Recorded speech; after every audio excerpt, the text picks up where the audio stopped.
All right, let me take this tack with you and see how we do.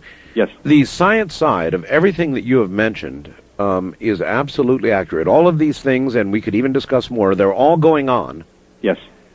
But how would you convince people that the reason that all of this is going on has to do with the spiritual side of things that you're laying out for us tonight? Okay. There was a promise that was made a long time ago, and it's a promise that has kept all of us above board, that eventually we're going to all get back to a better time, a better place, a better land. And it's in danger of happening now, Art. The last day of the Fourth World, December 22nd, 2012, there's something that has come about that can stop that from happening. It's called the HAARP project, and it is just devastating. It became operational in June of this year. I'm very, very much aware of HAARP. Yeah. As a matter of fact, there has been some recent news, even some evidence, pretty good evidence, I would say, that the recent snow in central Arizona was not natural. We can correlate HAARP activity with that a snowstorm that occurred near the Turret Mountain area and closed Route 17, totally unnatural in central Arizona. And you can look at the HAARP activity and you can correlate. You can't prove, I suppose, that one caused the other, but you can certainly correlate the activity and the synchronicity of it. Now, they claim, of course, that HAARP is simply something designed to study the ionosphere with regard to communications. I think the stated goal is to look for underground tunnels and bunkers. But a lot of people, including Dr. Begich and others, think that it is an attempt at weather control. And you obviously believe that. It goes a lot deeper than that, Art. You know about Nikola Tesla, right? Tesla? Uh-huh. Yes, of course. He was the discoverer of the alternating current power source and transmission. Yes. And did you know that just before his death in 1943, all reference of his work was removed from the libraries? Well, I know that when Tesla died, the government, FBI, in fact, came in and scooped up all of his papers, all of his work, and took it away. Yes. That's a true story. Exactly. And now it is called the High Frequency Active Auroral Research Project, HAARP. It's basically, it's more of a ground-based Star Wars weapon. It's causing people to undergo these waves of depression, Art. And later, if it's not checked, it's going to ultimately cause their demise.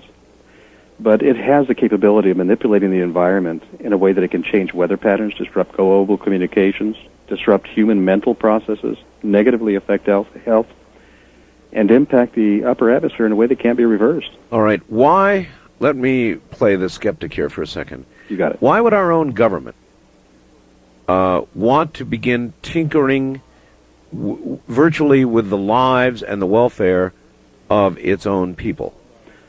All right. Chemical and biological warfare is outlawed. Yes. Okay. But what would happen if you could get by with that and still remain within the letter of the law, not the spirit, but the letter of the law, and be able to affect human behavior patterns or even affect an approaching army and not even have them know it? I grant you that if HAARP could be used as a weapon, and Dr. Begich has certainly alluded to that it could be used to confuse, for example, focus so narrowly that it could be used to confuse the enemy on the battlefield, mentally confuse them. That I understand that our sweet government would pursue like crazy as what they would call non-lethal weapons technology. But why would they use it on their own people? Because they can't control it, Art. They believe they can, but they can't. Instead of just going up and in one direction, it goes everywhere. It goes across the horizon as well as into the air. One of the things that a friend of mine told me about, that they had the ability of reading an extract from a written policy for non-lethal weapons, which states the term adversary is used in its broadest sense, including those who are not declared enemies but who are engaged in activities we wish to stop. And this ties right into local law enforcement as well as the armies and whatnot. But if you look at what the major premise, what this HAARP is actually causing, it's interfering with the Earth's magnetic field.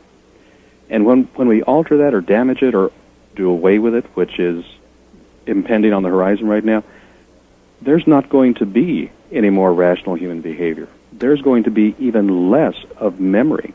And this is resulting in fish losing their way, birds flocking the wrong direction in winter and summer. That's going on now. Yeah, whales beaching themselves, dolphins beaching themselves. All that's going on.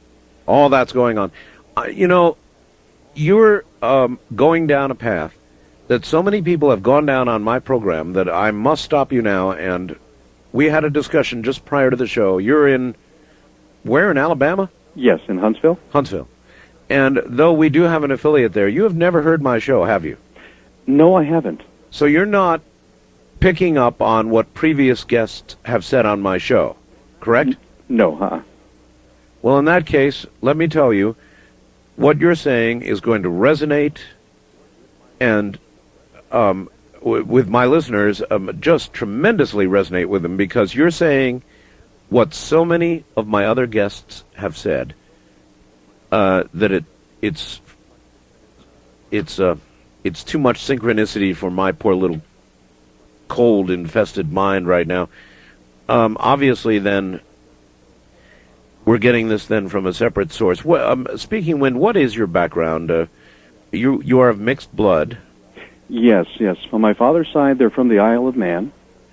And on my mother's side, they're from... My grandfather left the Isla de Pueblo. His parents died, and he was adopted from there in about 1898.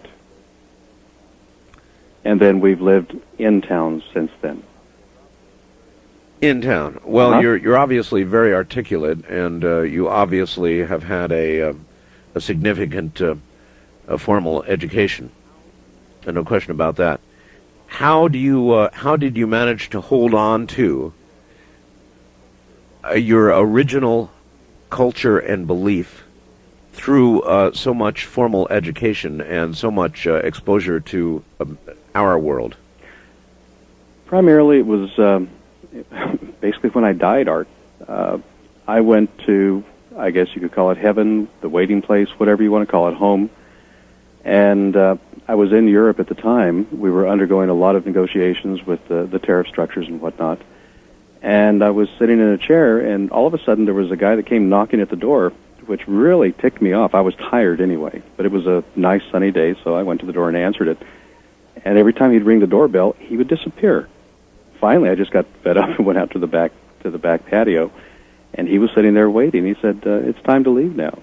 And I thought the guy was really a joker, and I threatened to call the police eye on him and say, "If you don't leave now, that's going to be it." He said, "Well, just find a comfortable place to sit, and I'm leaving." But when I went, the only thing I remembered was lifting, like floating, and going down this long, I could feel ribs, like a dark rib, and went through this long tunnel, went up through a door, of all things, like a trap door in the earth, and that's where I met grandfather, Two-Bear White Eagle, Chiwe, Nahe, and the great messenger, or the Christ, was there, told me that it was time to start writing and remember the things that I had learned, to continue my brother's research, that he discovered things in the Yucatan Peninsula, and start writing books.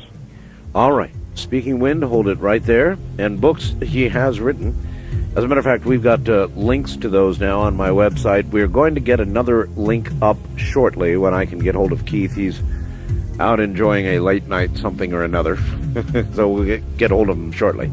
From the high desert, I'm Art Bell, and this is Coast to Coast AM.